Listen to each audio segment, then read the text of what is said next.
Um, Good morning mga ka-idol. Ang video na to ay gusto ko lang i-share sa inyo ang nangyari sa talong na parang naubusan ng green leaves mga ka-idol. So nakikita niyo mga ka-idol ito. So ito na dahon na to mga ka-idol ay ganito na siya idol, parang naubos yung vitamins niya. So nung na-sprayan ko siya mga ka-idol ng foliar na ginagamit ko, parang unti-unti siyang bumalik. Nakita niyo ito mga ka-idol. Tapos dami pang mga anong tawag do, mga kinakainan ng insekto idol, mga fungicide mga ka-idol. Ito. So pag-usapan natin. Dito idol, nakita niyo naman ay medyo okay na talaga siya. Nakaka-recover na. So sa mga baguhan dyan na gustong matuto at sa mga nagproblema sa mga talong na katulad nito mga ka-idol, yan ang i-recommend ko sa inyo na pwedeng gamitin kung interesado kayo nito. So ang gamit ko pala dito idol ay yung Hyper Green at saka Hyper Red.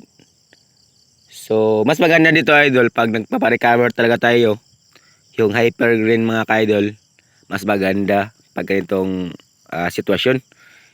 Pero yun na nga, dahil sa sitwasyon na nagamit ko, yung isang litro na Hyper Green at saka isang Hyper Red ay na-mix ko mga ka-idol. So akala ko kasi po yung Hyper Red mga ka-idol pang yun, para yan sa mga pampabunga, para mapabilis yung pabunga sa ating para padumami ang bunga sa ating mga alagang talong or ano pa dyan. Tapos yung Hyper Green mga ka-idol, para yan sa mga dahon na katulad dito mga ka-idol. So dahil po minimix ko yan lang ang nangyari, so sinubukan ko pa rin dito mga ka-idol na 50-50 yung nila, yung sitwasyon nila mga ka-idol.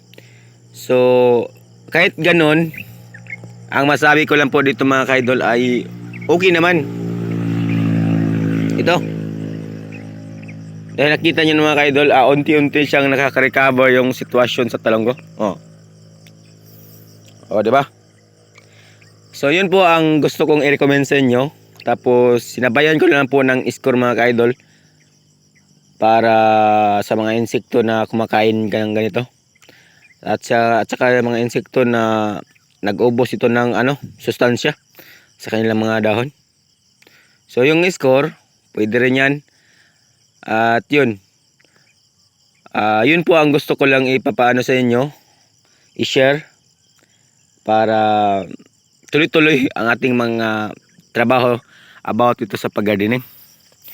So siguro sa mga nakakita palagi sa aking video dito ay napapansin nyo talaga noon ay walang-wala talaga to, pero ngayon pag pumunta ko dito mga ka-idol ay parang mawala yung stress ko, yung pagod dahil sa sitwasyon.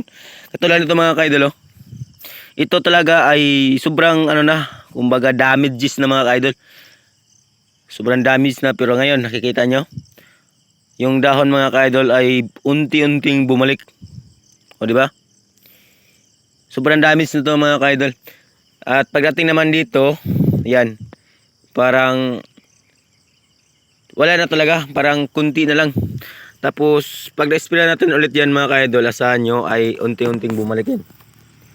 So ito naman ang ating mga problema mga ka-idol, yung manok. Bilis daming kumakain ng ipit tayo na.